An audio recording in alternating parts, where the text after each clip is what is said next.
Hello दोस्तों, स्वागत है टॉपिक वाइज स्टैटिक जीके की इस सीरीज़ में, जिसमें हमारा आज का टॉपिक है भारत के द्वीप समूह यानी आइसलैंड्स ग्रुप ऑफ इंडिया। तो जो हमारे भारत में उपस्थित द्वीप समूह हैं और जो द्वीप हैं उनके बारे में आज हम पूरी जानकारी आपको देंगे डिटेल में।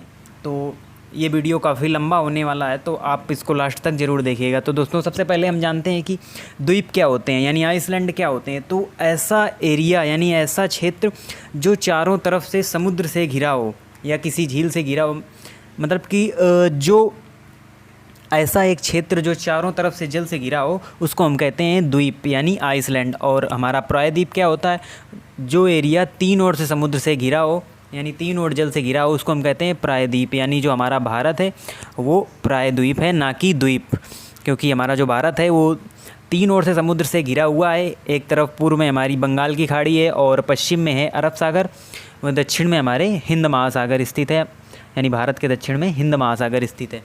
तो हम एक तरफ से पढ़ेंगे। सबसे पहले हम जानेंगे कि जो हमारे बंगाल की खाड़ी में जो स्थित द्वीप हैं उनके बारे में, फिर हम जानेंगे अरब सागर में स्थित द्वीप समूहों के बारे में। तो चलिए देखते हैं। तो सबसे पहले हम देखते हैं बंगाल की खाड़ी में स्थित द्वीप, यानी जो बंगाल की खाड़ी में स्थित हमारे द्वीप हैं उनके बारे में हम पूरी जानकारी आपको देंगे डिटेल में। तो चलिए देखते हैं। सबसे पहले द्वीप हमारा आता है गंगा सागर द्वीप। गंगा सागर द्वीप कहाँ स्थित है? ये कोलकाता में स्थित है, हुगली नदी के मुहाने पर। हुगली नदी के मुहाने पर दोस्तों स्थित है। रॉयल बंगाल टाइगर का आवास है, चूँकि जो सुंदरवन जो पड़ता है गंगा ब्रह्मपुत्र डेल्टा पे, जो सुंदरवन है वो इसी के पास पड़ता है, तो इसीलिए रॉयल बंगाल टाइगर वहाँ पर पाए जाते हैं। तो ये उन्हीं का आवास है और प्रसिद्ध हिंदू तीर्थ स्थान यहीं पर पाया जाता है। आप लोग जानते भी होंगे कि काफ़ी लोग गंगा सागर जाते हैं। तो प्रसिद्ध हिंदू तीर्थ स्थान में यहाँ पर कपिल मुनि का मंदिर बना हुआ है, जहाँ पर मकर संक्रांति के अवसर पर लाखों श्रद्धालु आते हैं और यहाँ पर मेला भी लगता है। और जो कोलकाता पोर्ट है, जिसका नाम बदलकर श्यामा प्रसाद मुखर्जी पोर्ट कर दिया गया है, वो भी इसी के पास में स्थित है। तो ये थी जानकारी गंगा सागर द्वीप के विषय में। अब हम देखते हैं अगले द्वीप के बारे में। उससे पहले हम देखते हैं उसकी लोकेशन क्या है। तो ये आप देख सकते हैं, ये है सागर आइसलैंड, पूरा आपको ये दिखाई दे रहा है। तो ये वहीं कोलकाता में स्थित है। तो चलिए अब आगे बढ़ते हैं हम। आगे आता है हमारा मूर द्वीप। इसका नाम आपने बहुत ही कम सुना होगा दोस्तों, क्योंकि ये हमारा ये सुंदरवन क्षेत्र में स्थित है, यानी गंगा ब्रह्मपुत्र डेल्टा पर। और भारत और बांग्लादेश के बीच में विवाद है इसको लेकर। अब ये काफ़ी मात्रा में जलमग्न हो गया है, इसका कोई अस्तित्व बचा नहीं है, कुछ ही अवशेष इसके बचे हुए, बाकी ये पूरी तरह समुद्र में डूबा हुआ द्वीप है। तो भारत और बांग्लादेश के बीच में इसको लेकर विवाद है। और ये आप देख सकते हैं, ये है लोकेशन मूर द्वीप की। तो आप देख सकते हैं यहाँ पर आपको कुछ भी दिखाई नहीं दे रहा होगा, क्योंकि ये पूरी तरह जलमग्न हो चुका है। और ये हमारा सुंदरवन नेशनल पार्क, यानी जो कि गंगा ब्रह्मपुत्र के डेल्टा पर स्थित है। तो चलिए हम बढ़ते हैं आगे। आगे आता है हमारा व्हीलर द्वीप। काफ़ी इंपॉर्टेंट द्वीप है दोस्तों। इसका नाम बदलकर APJ अब्दुल कलाम द्वीप रख दिया गया है और ये उड़ीसा के तट पर स्थित है। भुवनेश्वर से लगभग 150 किलोमीटर पूर्व की ओर जाएंगे तो आपको मिलेगा व्हीलर द्वीप। और इसको सरकार द्वारा पूरी तरह से DRDO को दे दिया गया है। और DRDO दोस्तों क्या करता है, वो यहाँ पर मिसाइल परीक्षण करता है, प्रक्षेपास्त्र परीक्षण इस द्वीप पर किया जाता है। इसीलिए यहाँ पर किसी भी आम जनता को जाने की कोई अनुमति नहीं। यहाँ पर केवल DRDO के जो कर्मचारी होते हैं वहीं केवल यहाँ पर जाते हैं, क्योंकि यहाँ से मिसाइलों का परीक्षण किया जाता है। और क्योंकि APJ अब्दुल कलाम को मिसाइल मैन ऑफ इंडिया भी कहा जाता है, इसलिए उन्हीं के नाम पर इसका नाम बदलकर APJ अब्दुल कलाम द्वीप कर दिया गया है। तो ये बात आपको याद रखनी है। और दोस्तों, इसी के पास पड़ता है गहिरा माथा अभ्यारण्य, जो कि कछुओं के लिए प्रसिद्ध है, गहिरा माथा अभ्यारण्य। तो जब यहाँ पर मिसाइल परीक्षण हुआ करते थे, तो यहाँ पर जब वो होते हैं तो उनसे काफ़ी मात्रा में जो लाइट और जो साउंड्स निकलती है, तो उससे कछुओं का जो प्रजनन काल है काफ़ी मात्रा में प्रभावित होते थे कछुए से, और उनकी काफ़ी मृत्यु हो जाती थी। तो उसी को देखते हुए सरकार ने मिसाइल परीक्षण पर रोक लगा दी है। जब कछुओं का प्रजनन का समय होता है, उस समय मिसाइल परीक्षण यहाँ पर नहीं किया जाता है। तो ये बात भी आपको याद रखनी है। चलिए हम बढ़ते हैं अगले द्वीप की ओर। उससे पहले हम देखेंगे अब्दुल कलाम आइसलैंड। ये आप देख सकते हैं, ये है व्हीलर द्वीप का स्ट्रक्चर, जो कि स्थित है उड़ीसा तट पर। उसके बाद हम बढ़ते हैं, आगे आता है हमारा श्री हरिकोटा द्वीप। इसके बारे में दोस्तों आपने काफ़ी सुना भी होगा। आंध्रा के तट पर यानी आंध्र प्रदेश के तट पर ये स्थित है। इसको सतीश धवन अंतरिक्ष केंद्र भी यानी सतीश धवन के नाम पर इसका नाम सतीश धवन अंतरिक्ष केंद्र यहीं पर है, इसका नाम रख दिया गया। और सैटेलाइट परीक्षण यहाँ से किया जाता है, यानी प्रक्षेपण किया जाता है जो सैटेलाइट्स होती हैं। और आप लोगों ने देखा भी होगा जो चंद्रयान 2 का जो प्रक्षेपण किया गया था वो यहीं से किया गया था, जो कि हमारे जो प्रक्षेपास्त्र हैं, उपग्रह हैं जो भेजे जाते हैं अंतरिक्ष में, वो इसी द्वीप से भेजे जाते हैं। ये है हमारा दोस्तों श्रीहरिकोटा द्वीप जो कि स्थित है, और यहीं पर हमारी पुलिकट झील, और ये आंध्र प्रदेश के तट पर स्थित है। यहाँ पर भी जाने की अनुमति नहीं है किसी को, केवल इसरो के जो कर्मचारी हैं वो जाते हैं। और दोस्तों आपको ध्यान रखना है, जो मिसाइल का परीक्षण किया जाता है वो किया जाता है व्हीलर द्वीप पर, और जो सैटेलाइट भेजे जाते हैं वो भेजे जाते हैं हरिकोटा, श्रीहरिकोटा द्वीप से। तो ये बात को आपको याद रखनी है। आगे बढ़ते हैं हम, आगे आता है हमारा पम्बन द्वीप, जिसको कि रामेश्वरम द्वीप भी कहते हैं। और ये एडम्स ब्रिज का भाग है, जो पम्बन द्वीप है ये एडम्स ब्रिज का भाग है, और यहीं पर पम्बन सेतु बना हुआ है। और ये जो पम्बन सेतु है ये पम्बन द्वीप को मुख्य भूमि से जोड़ता है, यानी जो भारत की मुख्य भूमि है कन्याकुमारी, उससे ये जोड़ता है पम्बन द्वीप को। पम्बन सेतु, बीच में एक पुल बना हुआ है, रेल पुल बना हुआ है, जिसके द्वारा मुख्य भूमि पम्बन द्वीप से जुड़ी हुई है।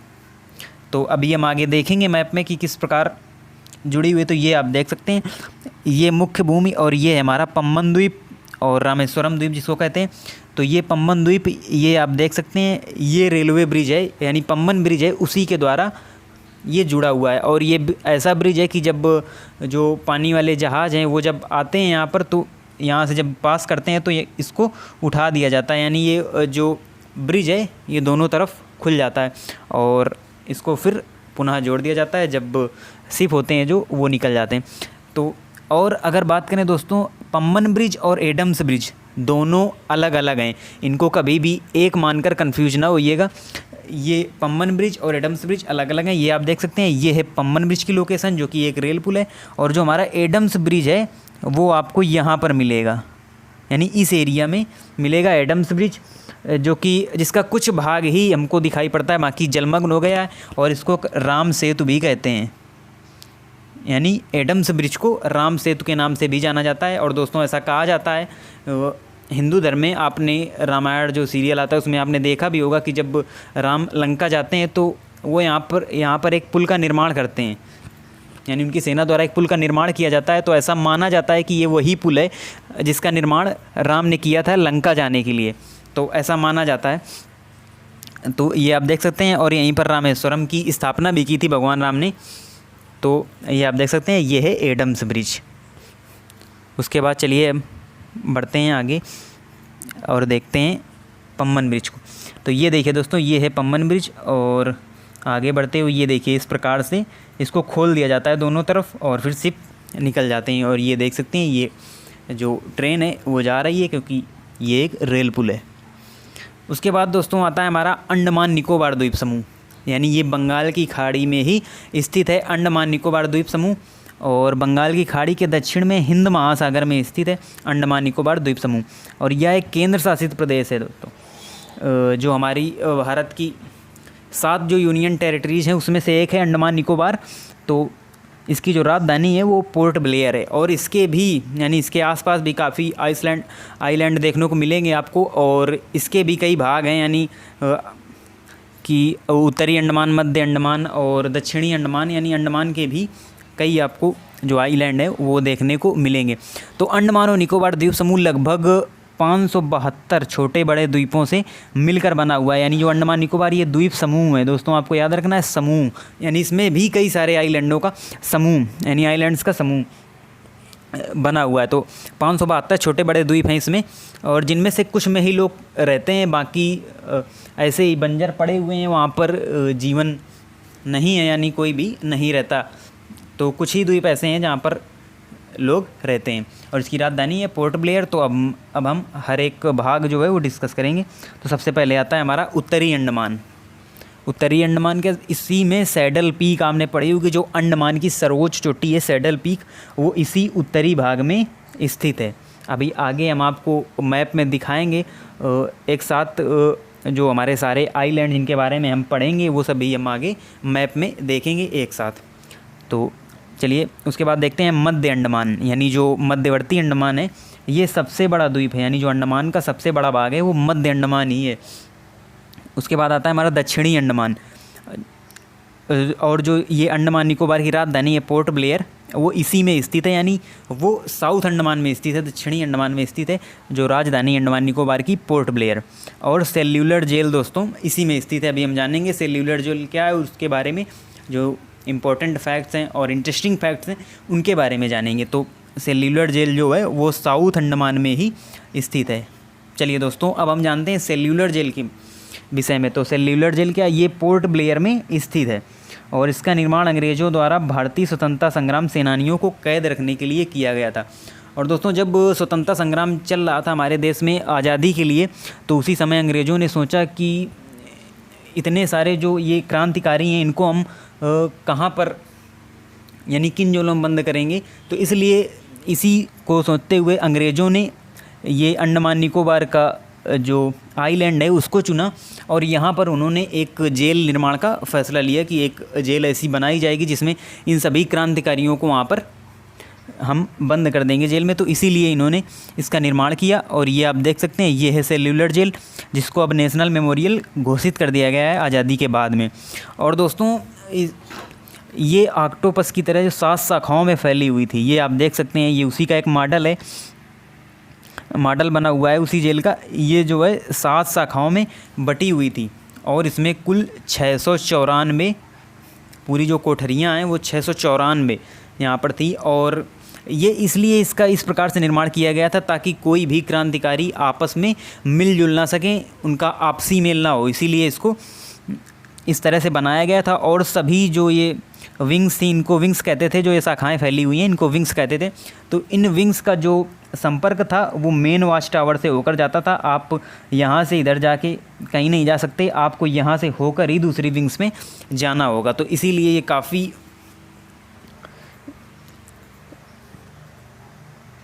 जो है काफ़ी अच्छी तरीके से टेक्नोलॉजी का उपयोग करते हुए ये इस जेल का निर्माण किया गया था। और यहीं पर जो आपने सुनी होगी काला पानी की सज़ा जो दी जाती थी क्रांतिकारियों को, तो उनको यहीं पर लेकर आया जाता था, यानी अंडमान निकोबार में। क्योंकि आप यहाँ से अगर पहली बात तो आप जेल से नहीं भाग पाएंगे, और अगर आप जेल से भाग भी गए तो आप इस द्वीप से निकलकर बाहर नहीं जा पाएंगे। इसलिए बहुत ही सेफ़ जगह थी अंग्रेज़ों के लिए क्रांतिकारियों को बंद करने के लिए। तो जो काला पानी की सज़ा है वो यहीं पर दी जाती थी। और ये दोस्तों देखते हैं, इसकी जो 7 विंग्स थी तो वो अब नहीं बची, अब इसमें केवल 3 विंग्स बची हुई हैं, आप ये देख सकते हैं। बाकी काफ़ी भूकंप और काफ़ी सुनामी जो आई तो उनसे काफ़ी जो 4 विंग्स थी वो नष्ट हो गई। बाद में उनको तोड़कर यहाँ पर एक हॉस्पिटल का निर्माण कर दिया गया, जिससे कि अब इसमें केवल 3 विंग्स ही बची हुई हैं। और आगे बढ़ते हैं, हम देखते हैं। तो दोस्तों देखिए किस तरह से काफ़ी कठिन जो दंड का प्रावधान अंग्रेज़ों द्वारा किया गया था भारतीय क्रांतिकारियों के लिए, वो इस तरह जंजीरों में डाल देते थे और ऐसे ही खड़ा रहना होता था दिन भर। और उसके बाद वो काफ़ी काम भी यहाँ पर कराते थे, ये आप देख सकते हैं, नारियल छीलना और कोल्हू से तेल निकालना सहित जो सारे काम होते थे वो दिन भर क्रांतिकारियों द्वारा कराए जाते थे अंग्रेज़ों द्वारा। और ये देखिए आप किस तरह से, और यहाँ पर फांसी घर भी था जिसमें क्रांतिकारियों को फांसी भी दी जाती थी, ये आप देख सकते हैं। हर एक विंग्स में 3-3 जो फ्लोर थे, यानी 3 खंड की ये हर एक विंग्स हुआ करती थी और काफ़ी मजबूत और काफ़ी सुरक्षा की दृष्टि से बहुत ही ज़्यादा सुरक्षित ये जेल हुआ करती थी। और यहीं पर दोस्तों वीर सावरकर जो एक क्रांतिकारी थे उनको 10 साल की सज़ा हुई थी, और उन्हीं के नाम पर जो यहाँ का हवाई अड्डा है यानी पोर्ट ब्लेयर में, तो उसका नाम बदल कर वीर सावरकर पोर्ट कर दिया गया था, इन्हीं क्रांतिकारियों के सम्मान में उसका नाम बदलकर। तो दोस्तों हमने देखा यहाँ पर सेल्यूलर जेल के बारे में। अब हम बढ़ते हैं अगले आइलैंड की ओर, जो कि हमारा लिटिल अंडमान। ये भी एक छोटा सा पार्ट है अंडमान निकोबार का ही। उसके बाद आता है हमारा रटलैंड द्वीप, ये भी एक आइसलैंड है वहाँ पर उपस्थित। उसके बाद आता है हमारा रॉस द्वीप, जिसका नाम बदलकर नेताजी सुभाष चंद्र बोस द्वीप रख दिया गया है। उसके बाद आता है हमारा नील द्वीप क्या, इसका नाम भी बदलकर शहीद द्वीप रख दिया गया है। और यहाँ पर जो लोग रहते हैं वो बांग्लादेश जब स्वाधीनता युद्ध हुआ था तो उसके दौरान जो काफ़ी मात्रा में शरणार्थी आ गए थे, तो वही और उनके वंशज ही यहाँ निवास करते हैं नील द्वीप पर। और यहाँ पर काफ़ी मात्रा में पर्यटन भी है और पर्यटक भी यहाँ पर आते जाते हैं। उसके बाद ये आप देख सकते हैं, ये है रास आइलैंड। उसके बाद आता है हमारा हैवलॉक द्वीप यानी हैवलॉक आइलैंड।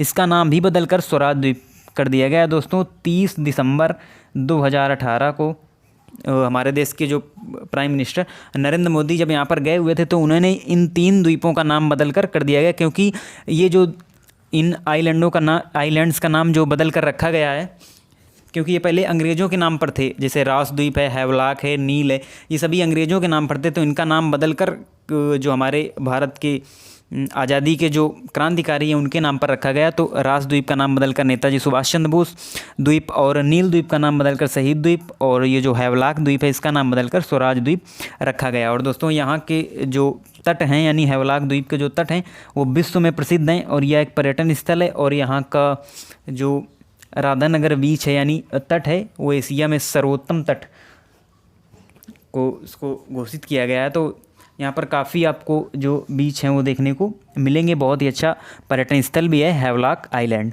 उसके बाद हम आगे बढ़ते हैं और देखते हैं, ये आप देखिए दोस्तों, बहुत ही खूबसूरत बीच।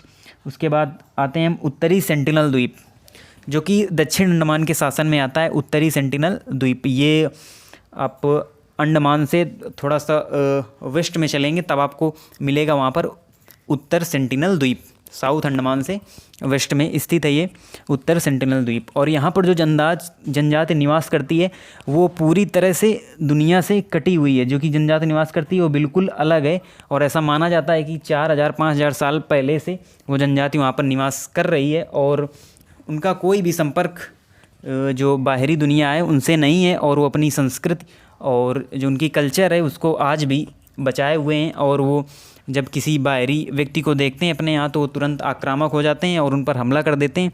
इसीलिए सरकार ने यहाँ पर प्रतिबंधित क्षेत्र घोषित कर दिया है, यानी आप उत्तरी सेंटिनल द्वीप पर नहीं जा सकते हैं, क्योंकि वो धनुष बाण से वहाँ पर हमला कर देते हैं, काफ़ी आक्रामक हो जाते हैं वो जनजाति। इसीलिए ये आप देख सकते हैं ये जनजाति वहाँ पर निवास करती है। और दोस्तों 2018 में एक यूएस मिशनरी थे जॉन एलन चाउ, ये आप देख सकते हैं ये हैं जॉन एलन चाउ। तो इन्होंने उत्तरी सेंटिनल द्वीप पर जाने का प्रयास किया था और मछुआरों की मदद से वहाँ पर पहुँचे भी, लेकिन जो जनजाति है आदिवासियों ने इनके ऊपर हमला कर दिया और इनकी वहीं पर हत्या कर दी। तो ये चूँकि यूएस मिशनरी थे तो ये वहाँ पर ईसाई धर्म का प्रचार करना चाहते थे और उन आदिवासियों को जो समाज की मुख्य धारा है उससे जोड़ना चाहते थे, दुनिया से जोड़ना चाहते थे। इसी के लिए ये वहाँ पर गए हुए थे, लेकिन आदिवासियों ने इनकी वहीं पर हत्या कर दी। तो चलिए अब हम बढ़ते हैं अगले द्वीप की ओर और देखते हैं अगला हमारा बैरन आइलैंड यानी बैरन द्वीप। बैरन का अर्थ होता है बंजर।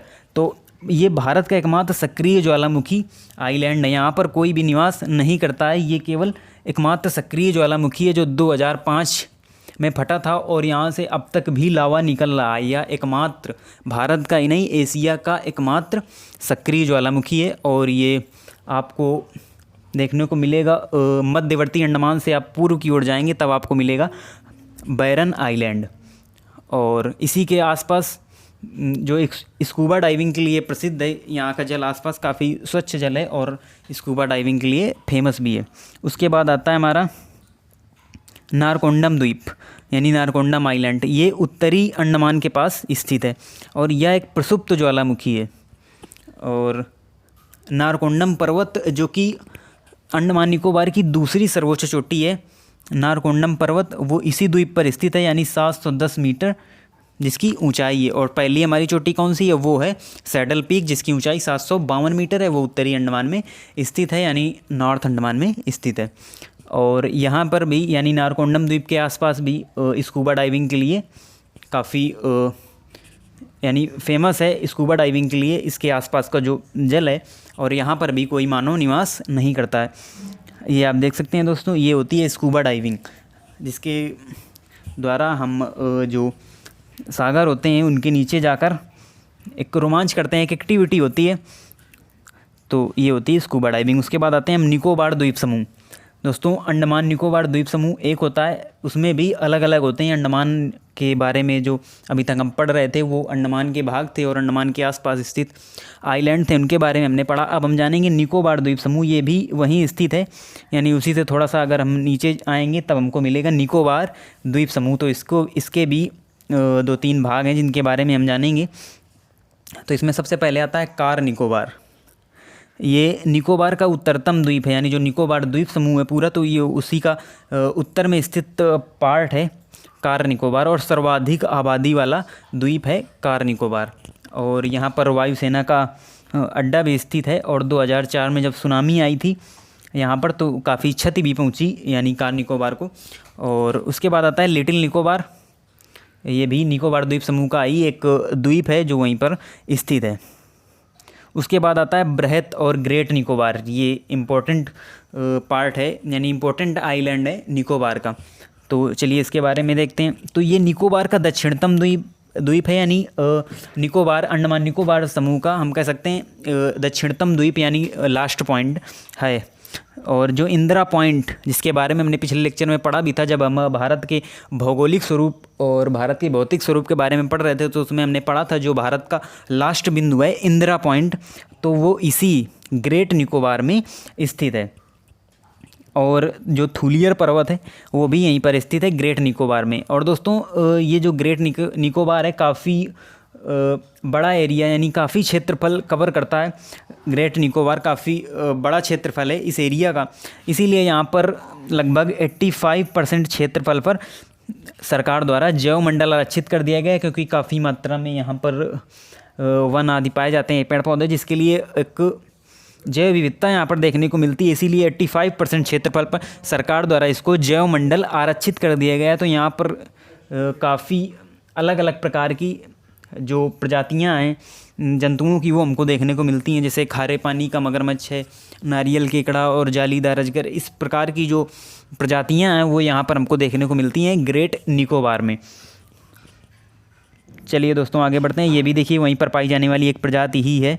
तो चलिए दोस्तों, हमने जो अंडमान और निकोबार द्वीप समूहों और अन्य कई द्वीपों के बारे में पढ़ा, तो अब उनको हम मैप में देख लेते हैं कि वो किस जगह स्थित हैं। तो ये आप जो देख रहे हैं पूरा अंडमान एंड निकोबार आइसलैंड है। निकोबार इससे थोड़ा नीचे आपको मिलेगा, लेकिन ये जो है वो अंडमान द्वीप समूह है। तो यहाँ पर हम चलते हैं। तो सबसे पहले हमारा जो अंडमान का पहला भाग है, यानी वो आता है नॉर्थ अंडमान। नॉर्थ अंडमान जो सबसे पहला भाग है, और ये उत्तरी अंडमान का भाग है। इसी के हम थोड़ा सा राइट में जाएंगे तो हमको मिलेगा नारकोंडम आइसलैंड, जिसके बारे में हमने पढ़ा कि ये भारत का जो है सुसुप्त ज्वालामुखी है। तो ये छोटा सा आइसलैंड यहाँ पर स्थित है और यहाँ पर कोई भी मनुष्य निवास नहीं करता है।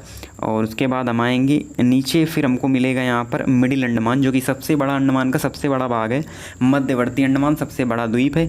और उसके अगर थोड़ा सा हम राइट में जाएंगे तो ये हमको दिख रहा है बैरन आइसलैंड, जो कि भारत का एकमात्र सक्रिय ज्वालामुखी है और यहाँ पर भी कोई मनुष्य निवास नहीं करता। तो ये देखिए काफ़ी दूर स्थित है मिडिल अंडमान के, और इसीलिए काफ़ी ये निर्जन स्थान है जैसा कि हम कह सकते हैं। उसके बाद हम आते हैं नीचे, सो हमको मिलेगा साउथ अंडमान, यानी अंडमान का जो हमारा तीसरा भाग है दक्षिणी अंडमान। और दक्षिणी अंडमान में ही स्थित है अंडमान निकोबार की राजधानी पोर्ट ब्लेयर। ये आप देख सकते हैं पोर्ट ब्लेयर, और ये स्थित है समुद्र के किनारे सेल्युलर जेल, जिसके बारे में हमने पीछे डिटेल से पढ़ा। और मिडिल अंडमान और साउथ अंडमान के बीच में थोड़ा सा हम राइट जाएंगे तो हमको मिलेगा स्वराज द्वीप, यानी हैवलॉक आइसलैंड, जिसके तट विश्व प्रसिद्ध तट जहाँ पर पाए जाते हैं और काफ़ी पर्यटन भी है। ये आप देख सकते हैं, ये है स्वराज द्वीप यानी हैवलॉक आइसलैंड। उसी के थोड़ा सा नीचे जाएंगे तो हमको मिलेगा नील आइसलैंड। ये आप देख सकते हैं, यहाँ पर भी काफ़ी बीचेस हैं, काफ़ी खूबसूरत आइसलैंड आपको मिलेगा देखने को। और उसी के थोड़ा सा और नीचे जाएंगे राइट में तो आपको मिलेगा रॉस आइसलैंड।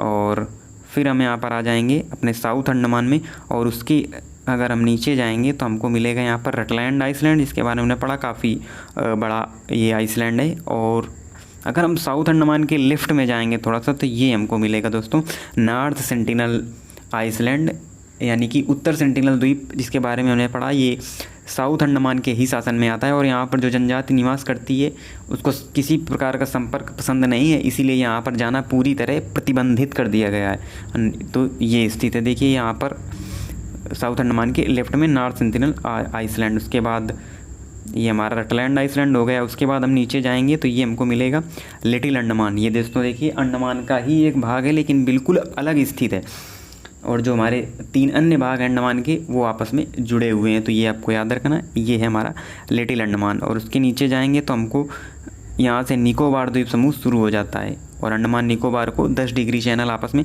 बांटता है, तो आपको भी याद रखना है। और ये हमारा कार निकोबार, यानी निकोबार का जो पहला भाग है वो है हमारा कार निकोबार। तो ये आप देख सकते हैं कार निकोबार, ये भी बिल्कुल अलग स्थित है। उसके बाद हम और नीचे जाएंगे तो बहुत सारे आपको आइसलैंड देखने को मिलेंगे, लेकिन हमको मुख्य आइसलैंडों को ही देखना है, आइसलैंड्स को देखना। तो ये आप देखिए ये है लिटिल निकोबार यानी लघु निकोबार, जो कि निकोबार का दूसरा भाग है। तो ये देख सकते हैं आप छोटा सा। उसके बाद आता है हमारा ग्रेट निकोबार, जो कि काफ़ी बड़ा है और काफ़ी दूर तक फैला हुआ है। और जो ये आप ग्रीन वाला जो आप पार्ट देख रहे हैं यही है वो ग्रेट निकोबार बायोस्फीयर रिजर्व, यानी जो 85% जैव मंडल आरक्षित सरकार द्वारा कर दिया गया है वो आप देखिए वो यही है ग्रेट निकोबार बायोस्फीयर रिजर्व। आप देख सकते हैं जो ग्रीन वाला पार्ट है यही है ग्रेट निकोबार, और यही सबसे लास्ट में भी स्थित है भारत के हमारे। और फिर आता है हमारा ये इंदिरा पॉइंट, जिसको हमने पिछले लेक्चर में पढ़ा भी था।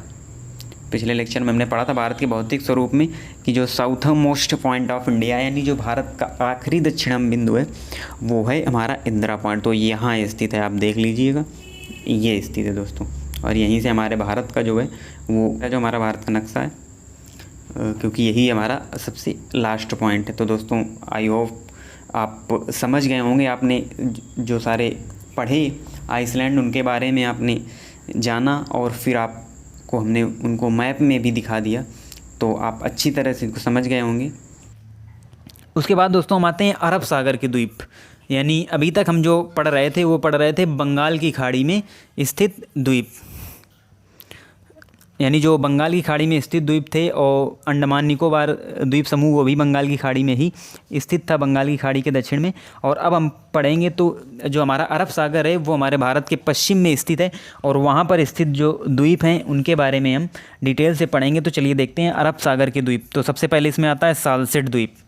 जो हमारा सालसेट द्वीप है ये मुंबई में स्थित है, यानी मुंबई जो पूरी मुंबई है वो इसी द्वीप पर बसी हुई है, सालसेट द्वीप पर। उसके बाद आता है हमारा सरक्रीक द्वीप, जो कि भारत और पाक के बीच विवादित क्षेत्र है सरक्रीक द्वीप का। चलिए आगे देखते हैं। तो ये दोस्तों आप देखिएगा यही है सालसेट द्वीप जिस पर पूरी मुंबई बसी हुई है। उसके बाद हम आगे बढ़ते हैं और हम देखते हैं वेलिंगटन द्वीप। वेलिंगटन द्वीप ये केरल में स्थित है द्वीप, और यहीं पर जो कोच्चि पोर्ट है वो इसी वेलिंगटन द्वीप पर स्थित है। और हमारे देश का सबसे छोटा जो नेशनल हाईवे है NH-47 है वो इसी वेलिंगटन द्वीप पर ही स्थित है। तो चलिए हम आगे देखते हैं। आगे आता है हमारा लक्षद्वीप समूह। जैसे दोस्तों हमारा अंडमान निकोबार द्वीप समूह था वैसे ही है हमारा लक्षद्वीप समूह। ये भी एक केंद्र शासित प्रदेश है और सबसे छोटा केंद्र शासित प्रदेश है लक्षद्वीप, जिसकी राजधानी है कवरत्ती। और इसकी जो लोकेशन है वो कहाँ पर है, तो ये दक्षिणी पश्चिमी तट से, यानी जो हमारा दक्षिणी पश्चिमी तट से दूर अरब सागर में स्थित है। हमने बताया भारत के पश्चिम में स्थित है अरब सागर, वहीं पर ये स्थित है। और थोड़ा सा दक्षिण में स्थित है, जैसे हमारा बंगाल की खाड़ी के दक्षिण में स्थित था अंडमान निकोबार द्वीप समूह, वैसे ही लक्षद्वीप समूह दक्षिणी पश्चिमी तट से अरब सागर में स्थित है। और ये सबसे छोटा केंद्र शासित प्रदेश है जैसा कि बताया गया। और यहाँ पर कुल 36 छोटे बड़े द्वीप पाए जाते हैं, और जिनमें से 10 में ही केवल जीवन है, बाकी जो 26 हैं वहाँ पर कोई नहीं रहता है और कोई जीवन नहीं है। केवल 10 द्वीपों पर ही जनजीवन है, जिसमें देसी पर्यटकों के लिए 6 द्वीपों को खोला गया है। और जो हमारे देसी पर्यटक हैं यानी जो भारत के पर्यटक हैं उनके लिए 6 द्वीपों को खोला गया है, और जो विदेशी पर्यटक हैं यानी जो फॉरेनर हैं उनके लिए केवल 2 द्वीपों पर जाने की ही अनुमति है। यानी 2 आइलैंड्स पर फॉरेनर जा सकते हैं, और 6 में जो इंडियन है यानी जो देसी पर्यटक हैं वो जा सकते हैं केवल। तो ये देखिए ये है लोकेशन लक्षद्वीप की, ये आप देख सकते हैं, ये है कोच्चि केरला, उसी से पश्चिम में हम जाएंगे तो मिलेगा हमको लक्षद्वीप। और अब हम आगे बढ़ते हैं, फिर देखते हैं उस लक्षद्वीप में ही स्थित, लक्षद्वीप के आसपास ही स्थित मिनिकॉय द्वीप। मिनिकॉय द्वीप क्या है, इस द्वीप पर महली भाषा क्या होती है दोस्तों, ये मालदीव की भाषा है जो कि बोली जाती है, ना कि मलयालम। चूँकि अभी हमने आपको दिखाया है कि केरल से पश्चिम में जाने पर हमको मिलता है लक्षद्वीप। तो वहाँ पर मलयालम भाषा ही बोली जाएगी, लेकिन यही एकमात्र ऐसा द्वीप है लक्षद्वीप का जहाँ पर मलयालम भाषा नहीं बोली जाती, मैली भाषा बोली जाती है, यानी मालद्वीप की भाषा बोली जाती है। और पिटली द्वीप उसके बाद आता है दोस्तों। तो जो हमारा पिटली द्वीप है यहाँ पर भी कोई मानव नहीं रहता, केवल यहाँ पर एक पक्षी अभ्यारण्य बना हुआ है और तो यहीं पर है और कोई मनुष्य यहाँ पर नहीं रहता है। ये आप देख सकते हैं, ये मिनिकॉय आइलैंड का आपको जो लोकेशन है वो हम दिखा रहे हैं। तो यही है मिनिकॉय आइलैंड। उसके बाद आता है हमारा अगाती द्वीप दोस्तों। अगाती द्वीप और ये भी एक पर्यटन स्थल है और यहीं पर हवाई अड्डा भी है, यानी एयरपोर्ट अगाती द्वीप पर स्थित है। यानी लक्षद्वीप जाने के लिए हमको अगाती द्वीप पर ही जाना पड़ेगा। यहाँ पर एक हवाई अड्डा भी है। रंग बिरंगी मछलियाँ इस क्षेत्र में पाई जाती हैं, यानी अगाती द्वीप के आसपास काफ़ी मात्रा में रंग बिरंगी मछलियाँ हमको देखने को मिलती हैं। तो ये देखिए दोस्तों, ये है अगाती द्वीप, काफ़ी खूबसूरत है, पर्यटन स्थल भी है। और ये देखिए किस प्रकार की बहुत ही सुंदर जो मछलियाँ हैं वो यहाँ पर पाई जाती हैं। तो आई होप दोस्तों आपको बहुत ही अच्छी तरह समझ में आया होगा ये जो द्वीप समूह का लेक्चर था, यानी जो हमारे इंडिया के आइलैंड्स हैं उनके बारे में हमने बहुत ही अच्छी तरह से पढ़ा और आपको कोई भी कन्फ्यूजन अब नहीं रह गया होगा इस टॉपिक को लेकर। तो आप इसी तरह अगर आपको अच्छा लगा है तो लाइक करिए और हमारे चैनल को सब्सक्राइब भी करिए और शेयर भी करिए। और दोस्तों हमारा जो फेसबुक पेज भी है जिसकी लिंक डिस्क्रिप्शन में दे दी गई है, तो आप उसमें भी जाइए। वहाँ पर रोज़ करंट अफेयर्स के क्वेश्चन डेली पोस्ट किए जाते हैं, तो उनको भी देखिए और कमेंट करिए और ऐसे ही हमारी इस सीरीज़ के साथ जुड़े रहिए और अपना